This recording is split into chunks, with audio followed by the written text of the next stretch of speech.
Okay. So once again, thank you guys for coming.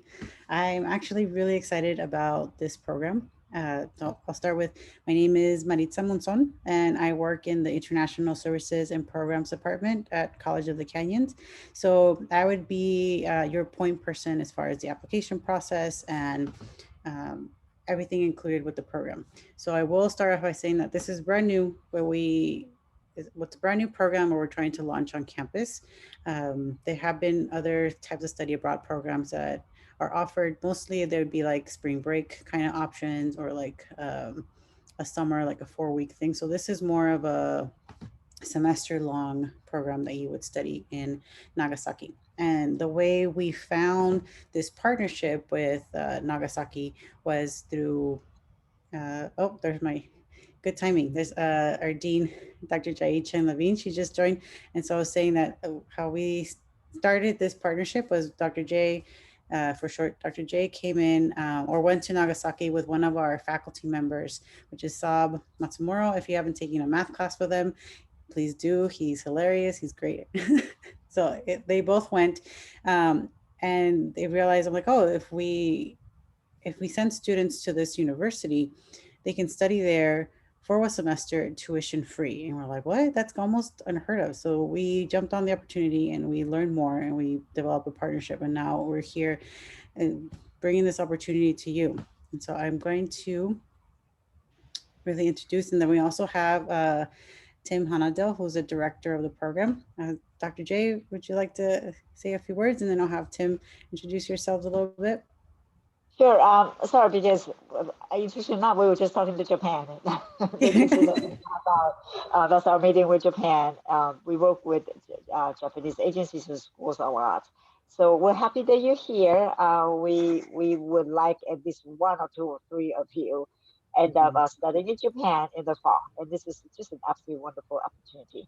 And Marisa is great. So what I would do is, Marisa, why don't you make the presentation? And if Tim and I have anything that we would like jump in, that we'll do, because we've been making presentation all, pretty much all Yeah, day yeah, yeah. already. No, Um, yeah. I just wanted you to chime in a yeah, little bit. thank Well, you. yeah, actually, I will chime in a little bit because I'm not going to stay. Okay. But I do want to say that you're in good hands with Maritza. This is an exciting program. We're going to try to make this be something that is memorable for you for the rest of your life, and also opens all kinds of doors for you for your career future. So Maritza, I'll turn this back over to you, and I'm going to sign off, but I think Dr. J's staying for a while. All Okay. right, so Thanks for coming, good Tim. luck, students. Okay, so let me share the PowerPoint, and let me know. Are you able to see just the slide, or is it the slide with the notes? You're good? Okay. You're muted, Dr. J. We see slide with the notes. Oh, I see. I always, let's see. And yeah, I know when you double screen, it's so confusing. It's like, I clicked on the right screen, I thought. Okay, how about that? Good. Okay. So study abroad. This is for the 2021-2022 years. So in the fall. We'll go over kind of the how, the why, the how, and the where. The why, where he said it was through recruitment opportunity that Dr. J went and visited the school, and I mean the areas that you fell in love with the area in the institution. So we went to visit them, and they also came to visit us, and so that's why this isn't something that we're sending you off into a place that we've never seen. Like we've been there, so we know it's a good opportunity for you guys. Um, a little bit about me. So, international education is my passion. I'll tell you that I'm from Southern California. I grew up in Sylmar. I don't know if you know where it is, but Sylmar is close to Santa Clarita.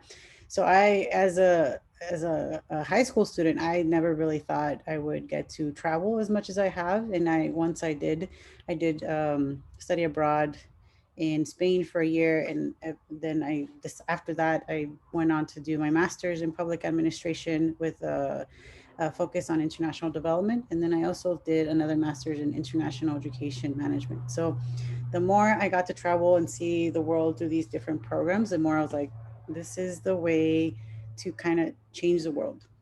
And I truly believe that, like, the more we get to know how other people live and experience their lives, then we can take the best out of each cultures and systems and try to work on solutions for our world's problems. So those are my little 2 cents on like how we can hopefully bring about world peace someday, or at least improve the world a little bit at a time. So benefits to you, like why should you study abroad? And I think this is something that my parents kept asking me when I decided to leave them for a year, as they put it. They're like, "You're leaving us," but it's like, I think a lot of times a study abroad, especially in the movies, it's seen as like, oh, you're going abroad, you're kind of, it's a year-long vacation. They don't really show anyone studying in the movies, but I'll tell you from firsthand experience that yes, there is studying. You do a lot of studying. Yes, you will have a lot of fun. Yes, you will make friends, but it's also something that employers are looking for. And that's something that when I studied abroad, I didn't know how to communicate that to my parents, but it is something that it is an employable skill. What you, or the skills you learn while you're abroad are employable. And so if you see here, I have it's a type of experiential learning. So you're on the ground, you're really learning as a hands-on experience. You're learning things that you don't realize you're learning. It's like outside of the classroom every day. You're going to be learning different things. So some of the things that, I mean, the students go to college because they want to have a good job afterwards. And this is something that'll feed into that. These are experiences that will help you with that. And so some of the statistics that we found were that students that study abroad end up getting a job 6 months earlier than other people, other regular students that don't study abroad. They tend to have higher salaries right starting off the bat. 85% of students feel that they were taught valuable job skills right after that. And then, of course, 93% of students end up improving their GPA when they return. It's like they become better students after coming back. And it's also that's something that I don't have stats on, but I know that I've seen a lot is that students actually complete. There's a higher rate of completion of your degree when you do study abroad programs. Because then you end up being more invested in your education.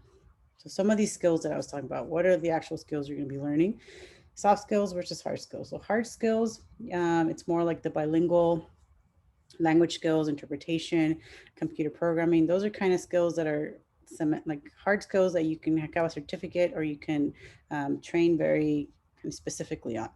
Soft skills are a little more universal, a little more ambiguous, but there's more of oral communication, working well with teams, cross-cultural communication, time management skills, adaptation, assimilation. And I'll tell you, as a student, I hated working in teams.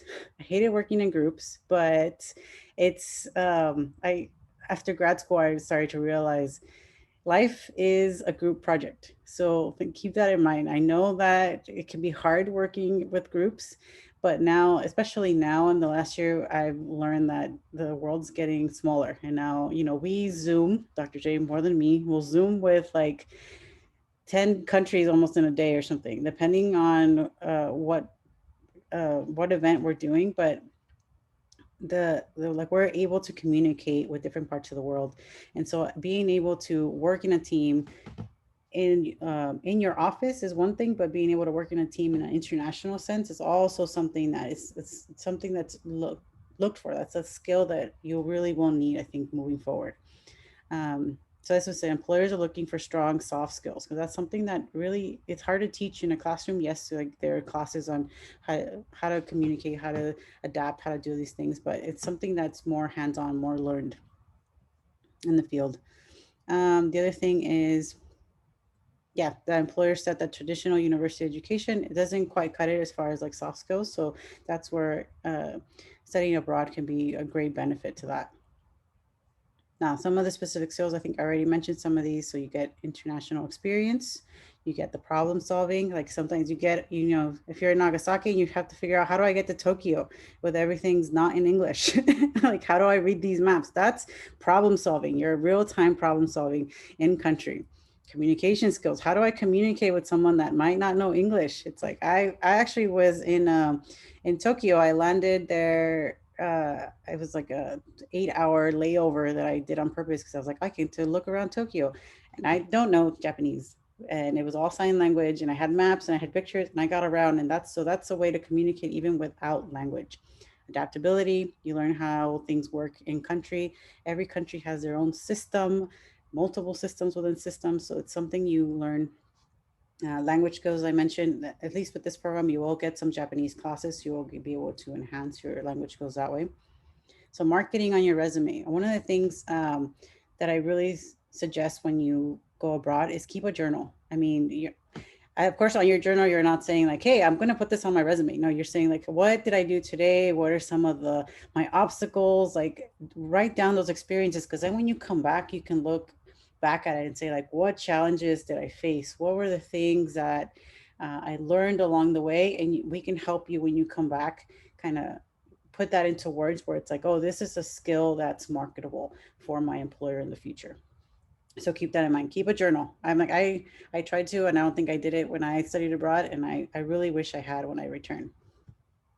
Okay, so now why you're here. So semester study abroad, Nagasaki University of Foreign Studies. So this is even in the name, it's a very international university. Um, and so our partner will say they'll accept at least up to, well, not at least, up to 4 students study in the university tuition free. And so the tuition free part is really, it's great because that cuts the cost significantly. So if you think about how much you pay in tuition here or how much you would pay in tuition once you do transfer out into a 4 year university, in tuition alone, you can spend a couple $1,000s. So you're cutting your costs in half. And I don't know if you've seen the other programs that are offered on campus for the summer or the winter break. So you might end up spending anywhere between 3 to 5,000 on a week, or I think it's up to 6 weeks that I've seen some of their summer programs. And so that can be very costly for maybe one class. So this is a semester long that you're going to get multiple classes, and you won't be paying any tuition to them because they are a partner of us. So of course it's not free, but tuition, you won't pay for that. The we'll talk about the breakdown of the fees a little bit later. I have a slide for that so you can see exactly how much it would cost to live there, because you're really only paying for housing and your living expenses, transportation, food, things like that. So these programs, it's a JASIN program. That's what they call it. It's a Japanese in Nagasaki Studies JASIN program. So this is designed for North American European students. So this is a their international student program, and they're 15-week long. In the fall, I think their program aligns very well with our semester. So you would end up leaving around September, and then you can be back at home before Christmas, which I know that would be very important for parents parents that are listening. You can have your kids back home for Christmas holiday. And so the Nagasaki, they will help you find a place to stay, and they have dormitories, they have homestays as well, and meals are included. So you get breakfast and dinner included with this plan. Now lunch is up to you. So eligibility, and I think earlier I was asking like Marcelino if he's been, how long he's been on a student at COC, and so you have to have successfully completed 1 year of university or college in order to be part of the program, in order to apply. You have to be in good academic standing. So those are some of the requirements. So not too bad if you have kept your grades up, and you've been on. Oh, go ahead, Dr. J. I'll finish the sentence. I will jump in. Oh, I would just say like if you have uh, taken classes for a year and are good academic standing, have relatively good grades, and shouldn't be a problem. Go The ahead. reason, the reason Nagasaki wants students to have this a year and university experience is it is a university. You are going into as a university student, and they want certain maturity that students bring along with them as they have experienced already in 1 year the university life. And of course, you're going to be experiencing, in some ways, to some degree, some level of culture shock and settling in Mhm. and all that. So that takes resilience. So sometimes they can see the resilience can come through students' grades, right? If the students had not been well locally at your university with the language that studying in other countries, and in the majority of the time you'll be in different languages, that might be challenging. So this is the reason that they want students to have at least university classes for a year. Some of you might already be taking, if you are our local Harvard high school students, that you may already have some of the classes already.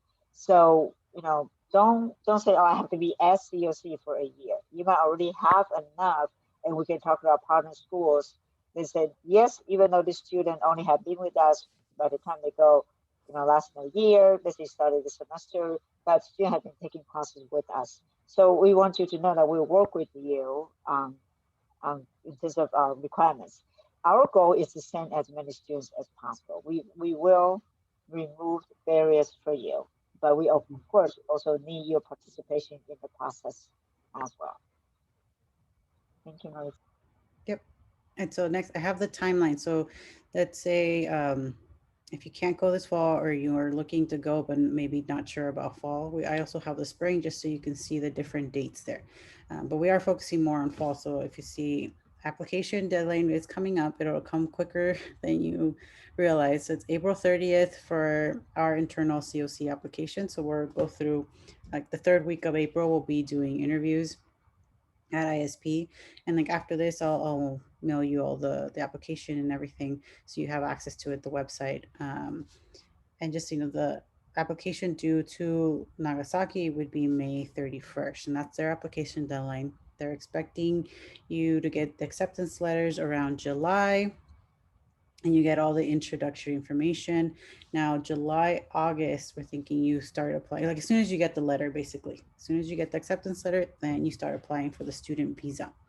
And then September is when you would leave, fly out, and then they gather in Fukuoka. Let me see if I can say this right. Fukuoka orientation. That's when you have that. And then classes also start in September. So then classes will end early December, which is similar to how we have it. And after the program's done, you'll have 2 weeks of either with the option to hang out, but after those 2 weeks, your visa will expire, so you'll have to come back. So you'll probably definitely be back, back in the States before Christmas, I would assume. For the spring, I think their dates are a little different. So that's more like our application deadline would be in October, and they start a little later. So they start in late March. And then this goes through, their classes go through early July. And then so you would come back right at the start of fall semester, actually, around like July, August. So just keep that in mind for the spring semester. Now, application materials, they're all online, and like I said, I'll send you the link, but really it's the application form, an essay, you need to have a passport photo. And now that's something that they send me more information from the last time that we did this info session. So now a lot of this will be uploaded online instead of sending. So instead of sending like a PDF, they have a link that you can upload all this information. You'll need 2 recommendation letters. They have a health form that you fill out as a student. And this is more of like, oh, am I allergic to anything? So they kind of want to know just generally what they should look out for. Health form, from your healthcare provider, you will need to get the clean bill of health from them. There's a homestay form if you want to stay with a family. And then there's the financial statement. So the financial statement, this is where you have to break down or pretty much state that you have the funds to do this program. And this is something that will also be required for the visa.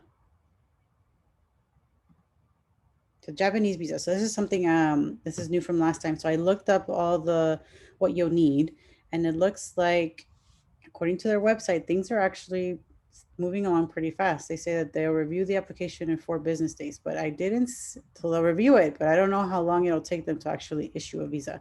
So keep that in mind, because that's something I couldn't find information on, but I will keep looking. And as soon as I find it, I will let you guys know once you're starting applying, because I know that a lot's changing.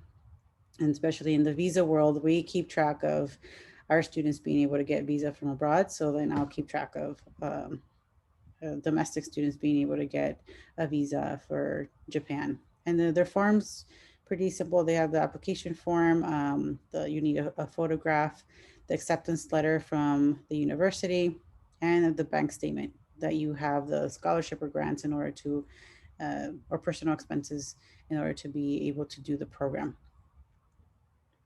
And no, this I put that, so there is no visa fee if you're a U.S. citizen. But I know that in the past I've seen that some international students that aren't from Japan might want to study a semester in Japan, or if you don't have if you're not a U.S. citizen, then this isn't uh, you're not excluded from this. You can still apply, and the fees for the application, if you're not a U.S. citizen, is single entry is $27, which I would suggest doing the multiple entry, $55, just in case can and want to travel abroad in different areas, so you can come and go to the country. But it's up to you, really, which one you would like to get. So entering and exiting Japan. So this is something that I looked up because I know there's a lot of things that have changed with international travel. So what should you expect when you leave? So as of January 26, uh, you have to provide a negative COVID test, and the negative COVID test has to be within 3 days of travel. This, I mean, I don't know if it's going to go away anytime soon, but this is something that you would need to get. And of course, now here in the US, we have plenty of places that you can go and get a free COVID test. And I've gotten 2 or 3, and they're pretty fast. I know there's one on campus, there's a site that you can get the test. There's a Hanson Dam, there's plenty of locations all over Southern California. So this shouldn't be an issue at all for testing. And then once you come back, you'll have to do the same thing. As of now, I'm assuming, of course, things will change. And if they do, I'll let you know. But let's assume that when you come back, you will also have to get a test. So I looked up that the PCR, which is a test they're requiring for international travel, is you can't get it as a US citizen in Japan. And tests are available within 72 hours. So you don't have to worry about having this before you travel either to Japan or upon returning. So this is something that I said. So now the fees. So this is something that we got more information about from last time. So I kind of broke down, and everything I have is in Japanese yen, but just wanted to kind of give you an overview of like what you're going to pay and when, or what you can expect to pay and when. So apply for student visa. It could be $0 to $55. um, Flight. As of today, I saw flights with those dates under $1,000. So they were like 950. But as we get closer, I expect them to go up a little bit. So that's why I have this range. But I think in general, we tend to stay in the 1,200 range for the flight. Now, when you arrive in Nagasaki, there's a couple of fees you have to pay with the university, which is 380. There's activity fee and administration fee. University, accident university, I mean, not university, university insurance, accident insurance, and then national health insurance. So this is just safety. Like we want to make sure that you can go to the hospital if you need to. If there's some kind of accident, then you're covered. Most international programs require some sort of emergency insurance, like emergency evacuation insurance, to make sure that there is some kind of natural disaster that you're able to come back no problem. And these insurances will make sure that you're covered for that. Now, transportation card, $20, not too bad. You get your transportation. Dorms. So this is the cheapest option. So you dorm entry fee. Well, this is you get there, you pay a fee, but then your dorm could be 800 for the whole stay. And this is with a roommate. So if you want a room by yourself, you have that option, but it'll be a little more. And if you want to live with a family, then that could also be more. Now dining, 630. This is for September through November. So you pay this up front in September, but so pay in advance, and then December is optional. And if you remember, December, it'll be a shortened month. So even if you opt to pay the dining fees, then it'll probably be half of what it normally is every month. The last thing is the utility fee. And this is kind of an average. The utility will be based on usage. So whatever you use. And I think they said about 7,000 yen a month. So I calculated it over the 4 months, and it's about $300 total. So total, you might end up spending 3,800 over 4 months. Now, I also have here the Japanese scholarship. So this is why this is particularly exciting opportunity, just because it sounds kind of like a lot. It's like, oh, $3,800. But once you get accepted, then our partners in Nagasaki will help you apply for this scholarship, which is 80,000 yen a month stipend. So that could be $730 a month that you're getting to study there. So that means your cost, let me see. Um, I didn't do the full month calculation. So 730 times three, you could probably get what's like $2,000 or probably a little more depending on how it fluctuates off of this price if you get that scholarship. And from what they've told us is that about 60% of students end up getting the scholarship. So that's a pretty good rate. Oh, and that's it. That's all I'll keep it here because I know that's particularly important to students. But then, well, actually, I want you to follow us on social media, please. I will say that I will update information on this program and all of our other programs that we end up bringing up. But we want you to follow us on social media. And of course, when you're studying abroad, then I want to be tagged on all the posts and what you're doing. So please, please, please, please follow us. We have, I think, most of them, if not all of them: Facebook, Instagram, Twitter, TikTok, YouTube. And of course, you can always email us, isp@canyons.edu. That's our general email, but anything that's study abroad will come to me. And I mean, you already know our general, the Canyons ID. But do you have any questions so far? I'll stop sharing so we can all have more of a conversation. Right. So I thought I would have the student with interesting parties talk a little bit. Mm-hmm. Start with Kira. Kira, I don't think you guys have done this, have you, at the beginning? Like, But talk to us a little bit about yourself and why you're oh interested. yes, Okay. I did a little bit before we started, but not. We can keep. Yeah, let's keep going because I wanted this to kind of present the information and then have more of a dialogue with you guys and figure out, yeah, exactly what Dr. J's saying. So Yeah. So tell us a little bit, yeah. I'm a first year student. I'll be completing my first year this spring, so that actually falls into a question for later. But I'm currently studying communications. I'm interested in studying in Japan for quite a few reasons. As a communications student, I'm really interested in like particularly intercultural communication. That really interests me. I also just want to broaden my horizons, and I am also half Japanese, so and I've never been to Japan, so I think that would be a really interesting experience for me. Excellent. that's Very great. good. And we'll come back to that just a little bit. Marcelino, did I say that right? Yes, that's correct. Good evening. My name is Marcelo Hernandez. I will be a first year here at CLC in spring as well. Um, I am a sociology major. I did think this was a good program. At first, I was a little like, I'm not too sure, but my friend did push me to join it, well, to come to this meeting. And then I also started thinking more. I am a sociology major. I think it'll be great because it is the study of society. So I think it'd be Mm-hmm. great way to teach ourselves like more about how different societies express themselves, how different cultures intertwine with each other, and all that. Excellent. Very, very good. Kaya, did I say that right? Yeah. Tell us a little bit about yourself, please. Okay, so nice to meet you all. My name is Kaya.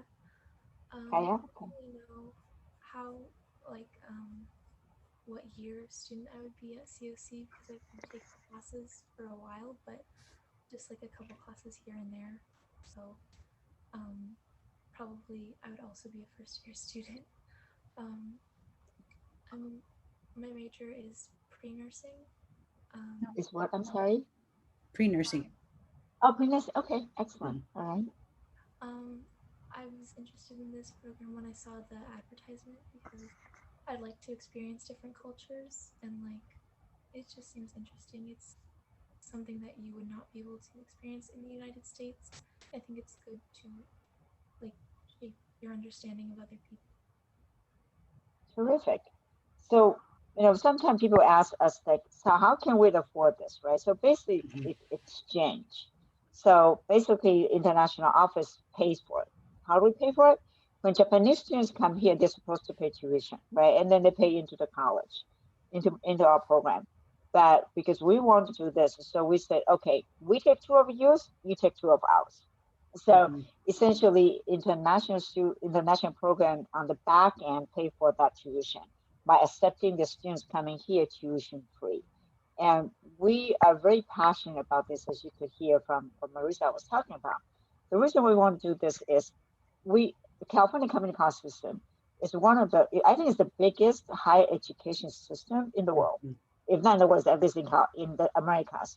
But our study abroad numbers is embarrassingly low. First, because Americans haven't really developed the study abroad stuff, it's like not as the part of the culture. Second one is when you come to community college, usually after 2 years, right? And then you move on to the third year to UCU or CSU.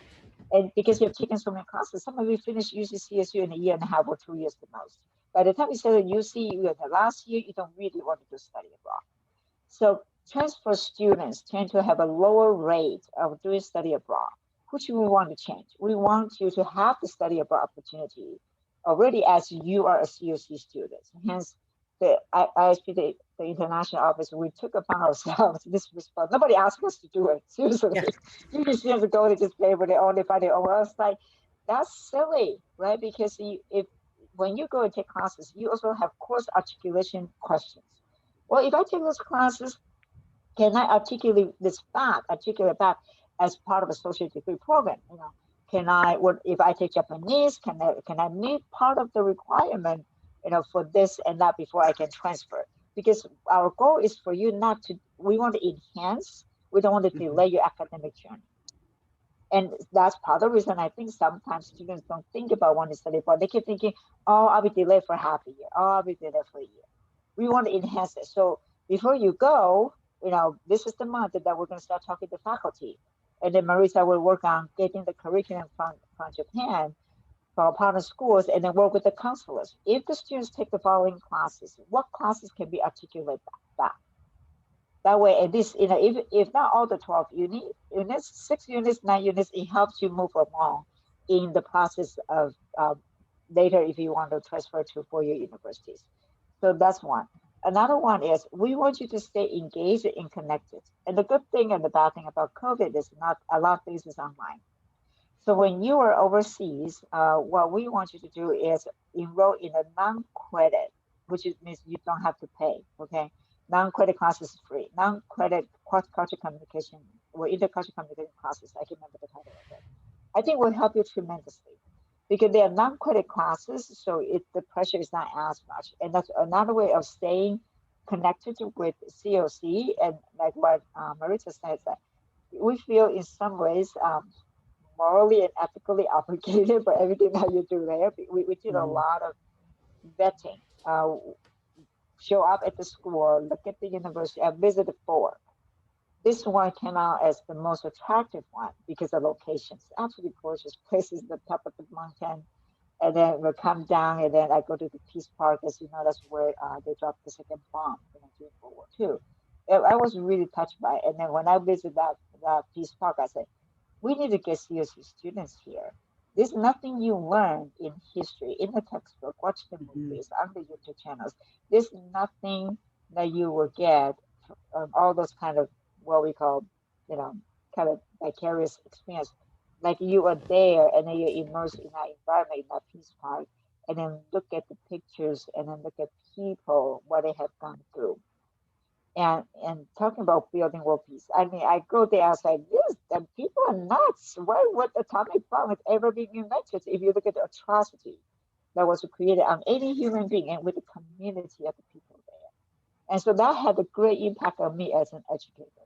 Hence, I was like, we're going to get this program going for our students. And ISP on the back end will help pay for the cost of it. So that way we can encourage students who don't come from middle class or high high-end income families still have the opportunity to go. I get it. When you go there, because you cannot work, if you're working right now, you probably lose the income of working.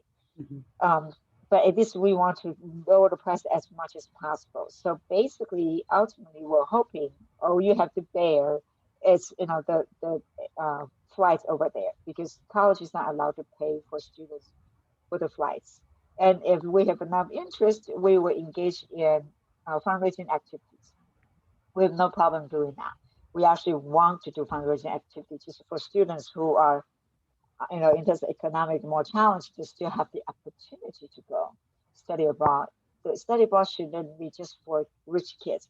I'm happy with rich kids. I mean, when my daughter Dana was the president of Associate Student Government at COC, we start talking to Associate Student Government about study abroad programs about 4 years ago now, when she was the president. And I told Dana, I said, I'm not doing this for you because we can afford to send you to study abroad. I'm doing this for students who may not have the economic benefit or the opportunity, or someone actually been to the country and the school to look at the site, to explore it, and then talk to the faculty there and say, yes, this is a good match with our students. And yes, the faculty and the staff in the international office that we talk with, I feel very, very comfortable with of sending our students there. That's how much of the work and investment of time and resources that we put in before we bring this opportunity to you. So that said, we have presentation this time of the day because we want your parents to listen to it, and we will have another one about a month from now. We'll keep having presentation like this, and what we want is, if you're interested in it, start the application process, because sometimes people would think, oh, it's just a page or two, and it shouldn't be hard, but life does happen, right? So if you start application process right now, Marissa's really good. In the last year we were, you know, going to send students, but COVID hit, right? And then the student was in our office quite a few times, and Marissa patiently answered all the questions. If we don't know the questions, we will find the questions for you, or we would, you know, we call our school and say, hey, student, this question, so what's going on there? So that's, you know, it's in a sense for us to provide you as much of reassurance as possible before you hop on that airplane about what we have done to today's point of being able to bring this program to you. So now going back to what Ms. Akira was saying there, right? Because my kids is mixed. It's Taiwanese and American / Jewish mixed kids, right? So having them being able to go to Taiwan was very important. So I took my daughter back to Taiwan, you know, 2 or 3 years ago when I happened to be in Taiwan. The transformative experience that I saw in my daughter, because she was just a mixed race kid growing up in the United States, didn't know better. Even my mom even lives with us, speaking Chinese, Taiwanese, and all that stuff, and he owns Taiwanese food. That nothing like that compared to I took her there literally just less than a week. The transformative experience about who she is, and then you know, not just the look, right? A sense of identity. In literature theory, we call subject position. And I think Marcelo, in sociology, you guys study subject position. You know, just it's who you are and how you relate, and then, you know, from looking out, and then from outside or looking in yourself, study abroad can do a lot of stuff for you. It continues fine tuning. It doesn't change who you are. It continues fine tuning about who you are and who you want it to be. And I strongly believe it, and I know Marisa believes in this as well. The more we have students study abroad, the more, by the time 10 years from now, you are all going to be the policy and decision makers of this country. 10 years from now, you guys in the early 20s. 10 years from now, you're 30 years old. Of course, you vote. Then you're financially stable. You are the one who's going to make the decision of the direction of how this country is going to go. My vision, the more students we send study abroad, later when they are in their 30s and 40s, becomes the pillars of the society. We will have less of an issue when it comes to, just as you know, this past week, the killing and attack on Asians, for example, right?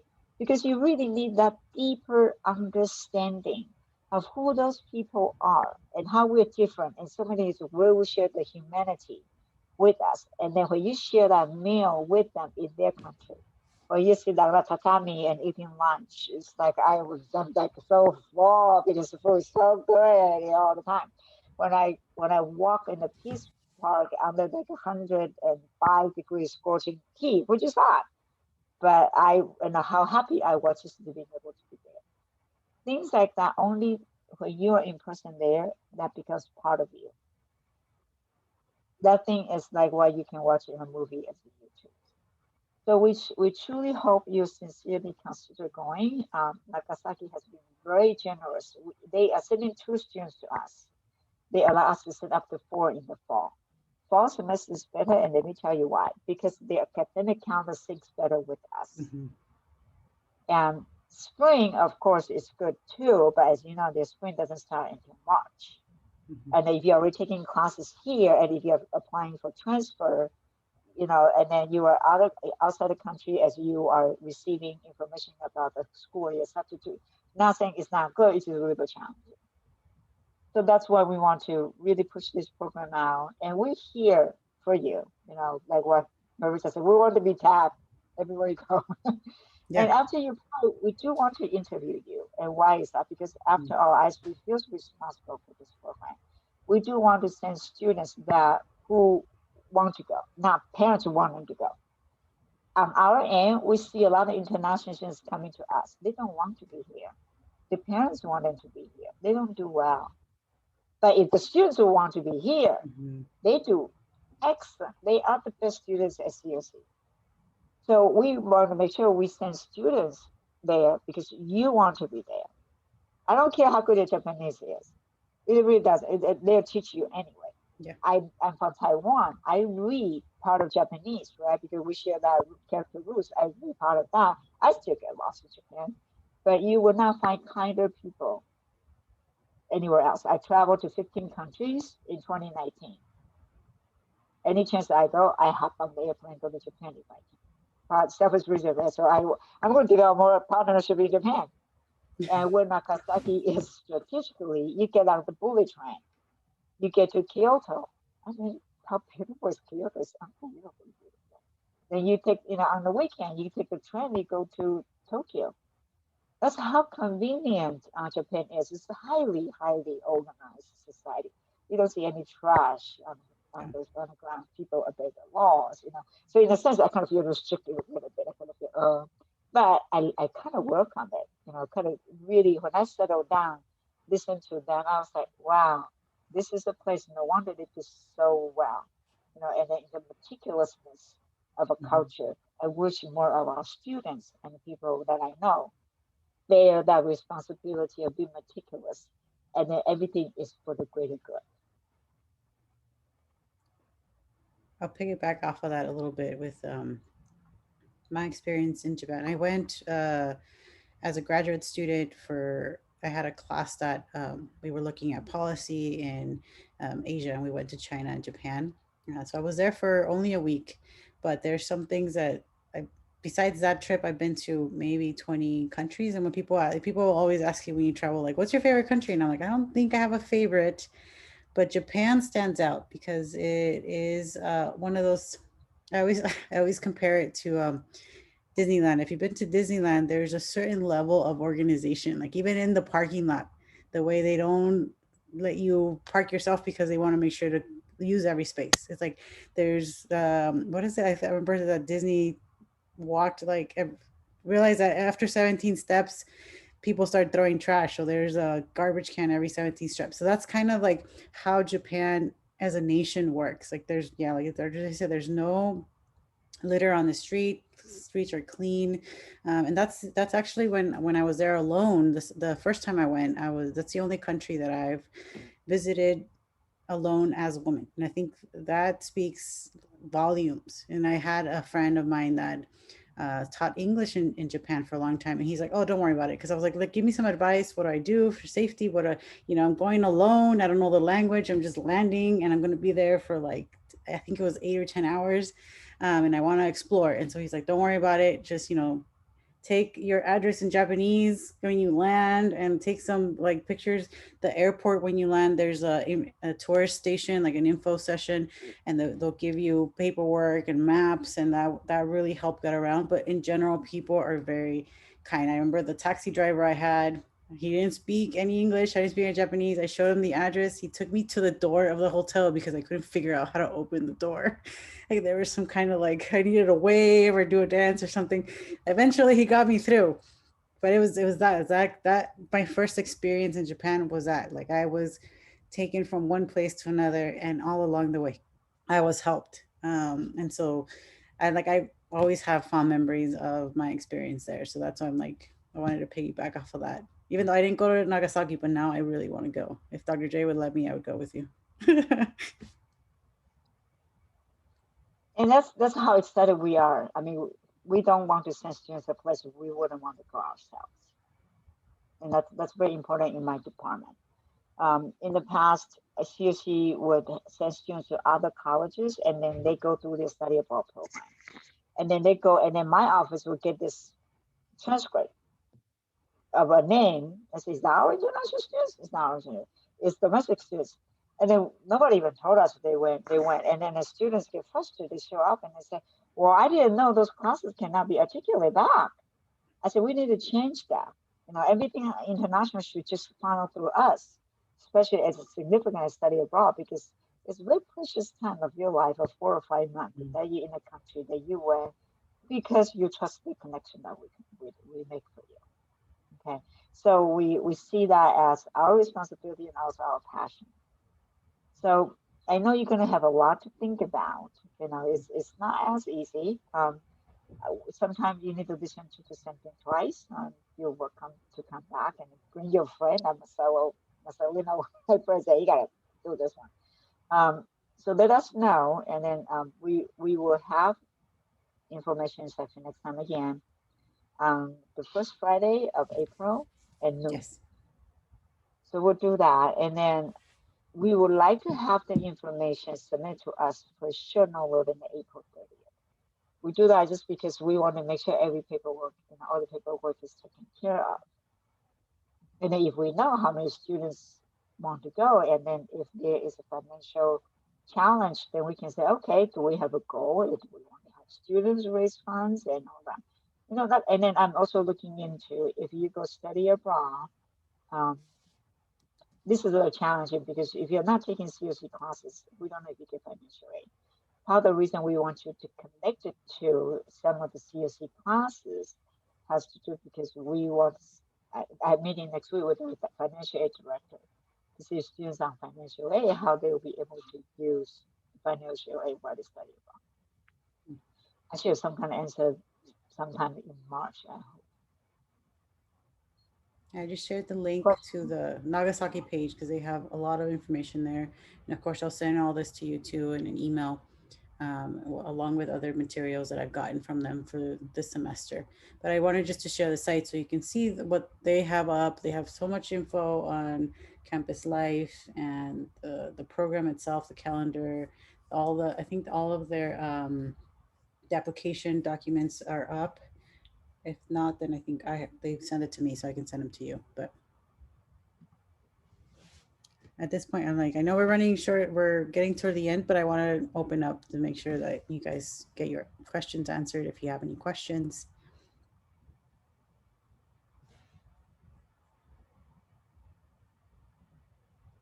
or if Dad has a question. Marcelino, Yeah, you're sorry. unmuted. Yeah, it's okay. Go ahead. So like I was saying, I thought I did start in the fall, but I was thinking about Pierce College because I did go to there first. Um, but since this spring will be my first year, I won't be able to apply for fall, or will I? How many units, may I know how many units you already have? I'm not too sure. Let me double check. Sorry about that. And if you want to, talk to us, one-on-one, we're happy Mhm. to. But if you think your question will help people and you don't mind, let's do that. I do have around. I'm not too sure. I'm sorry about that. No problem. Yeah. Yeah.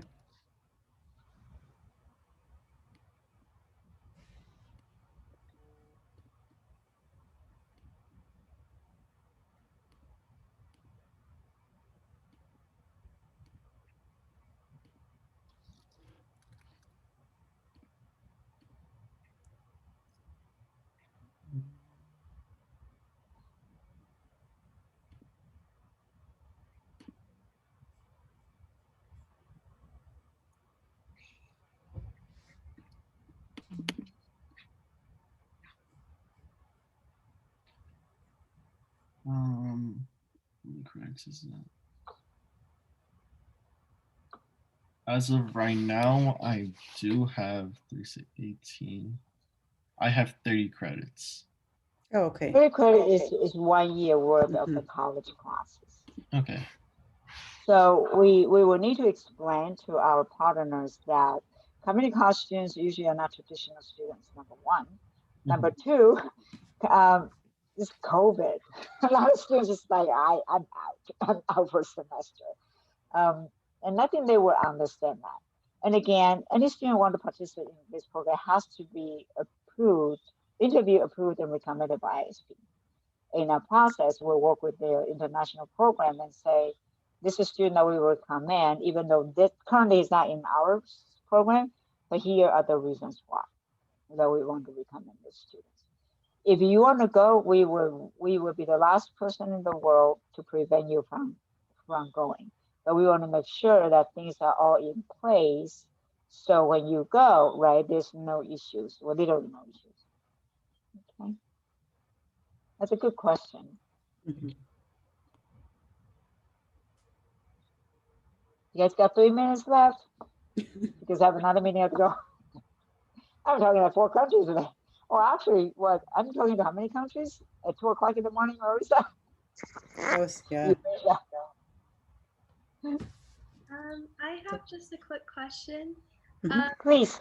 Kind of just to piggyback off of the whole COVID thing, but if we are already vaccinated by the time we apply, is there any forms, or I heard talks about the WHO developing an app for international travel? Yeah.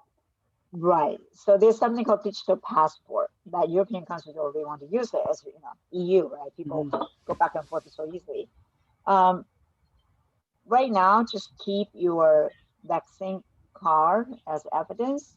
And I think because we're bringing students back to campus, you know, COC students, I think by the time fall comes around, will need to be vaccinated, I think, unless there's some other religious reasons. That's what I heard, but don't quote my word for it.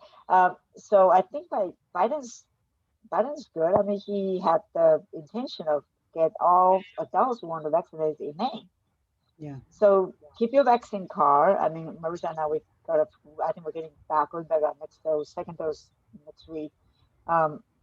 Things will be opening up unless the variants just go crazy. And, you know, we also say per public health guidelines and permissions, and that's just unfortunate. Not for and we wouldn't know how this thing's going to turn out for another year, right? We'd go through another stage of potential surge before we would know. So if you are vaccinated, I for sure would carry that, and we will continuously communicate with our partner to see what is the COVID vaccination requirement.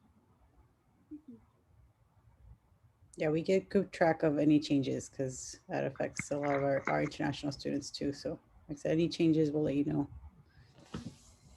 I can tell you, we have one Chinese student who wanted to come back so bad. He got held out at the airport and for like 10 days in China because they wouldn't let him get on, and he didn't know why. And then they realized that whatever the guidelines back in May or June was still in place, which my office didn't even know, which is embarrassing, but we didn't know was still in place because now it seems things were better. He was so determined to come back. He went to Singapore. He's not in Singapore, third country, to be quarantined for 14 days. And on April 1st, I'm just like, please let him go. On the April 1st, he will fly from Singapore back to the United States to start continue his study. So there are students who are that determined, you know, when it comes to study abroad. And because of that experience, and I tell Marissa, we just have to be very, very careful. We don't want our students to experience that. Mm-hmm.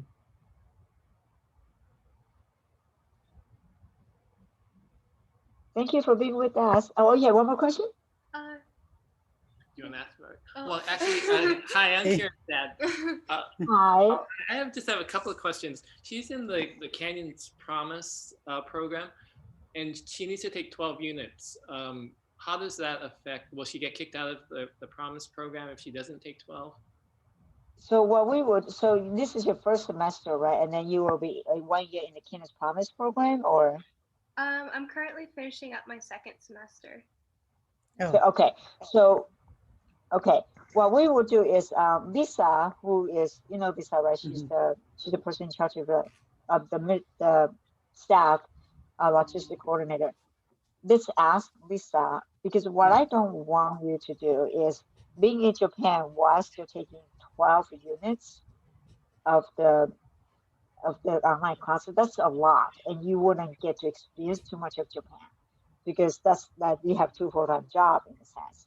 When you are there, we want you to be able to experience it. Mhm. And we do want you to take one online class, a minimum one online class, non-credit, cross-cultural communication. And we might, if you already are in a class, online classes for credit classes, that's communication or cross-cultural communication, that's all good. Because some students want to take online at least one or two classes online to move forward with their degree program. So we will find out for you. So Marisa, give Yeah. this a I'll call. reach out to Lisa. Yeah, and then because she's very supportive of what ISP does, and the reason for Canyon Promise is we want to make sure students stay, right? Mhm. Stay in school for 12 units because you finish faster. And we also now study about program as well, encourage students to stay in school and do better. So both programs serve the same outcome. And so we will find out for you so how that works. Okay, thank you. The other question I have is, You're does welcome. does she need all the letters of recommendation and the health form by the 30th of April? Right. So if there is a difficulty, let us know. We don't we because by the time you come to us, we need to screen it, we need to interview you to look at it. So we need to send everything to Japan by the end of May. Mhm. So it depends on how many people apply. We might end up getting an influx, or we might only have two people. We don't know, but whenever you can get in, let us know. And recommendation letter, of course, is on your professors as much as possible. They do want to know the students have the resilience and want to study in Japan, and they can look for a professor that would address this kind of this aspect of who you are as a student. Okay, thank you. You're welcome. Mm. We like it when parents are with us. So. Yeah.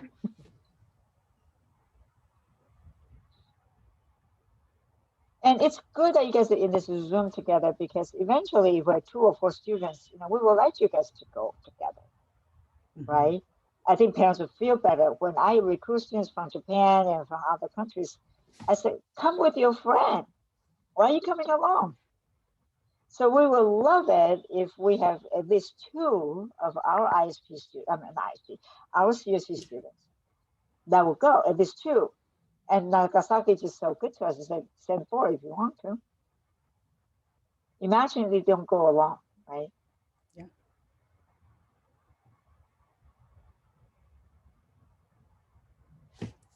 Any other questions? Oh, I gotta go. I'm sorry. I got 7 o'clock. um, Oh, yeah, you yeah. guys ain't Go good. ahead. I'll stay on. Thank you so much. And we hope that you let us know what you want to do. Thank you. Bye bye. All right. If you see in the chat, like I said, I put the link to the Nagasaki's direct website, so you can check it out. And then I'll send you a follow-up email with this Zoom, whatever email's on there, you'll get all the info there. So just so you know, FYI. And then any last minute questions or anything?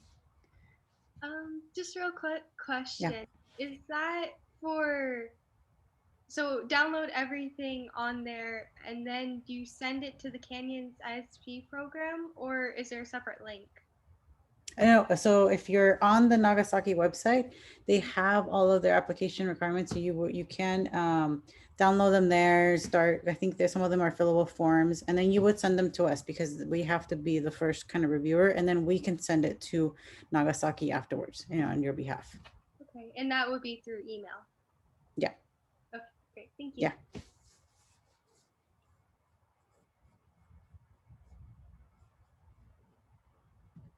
Okay, so then I think I'll stop the recording.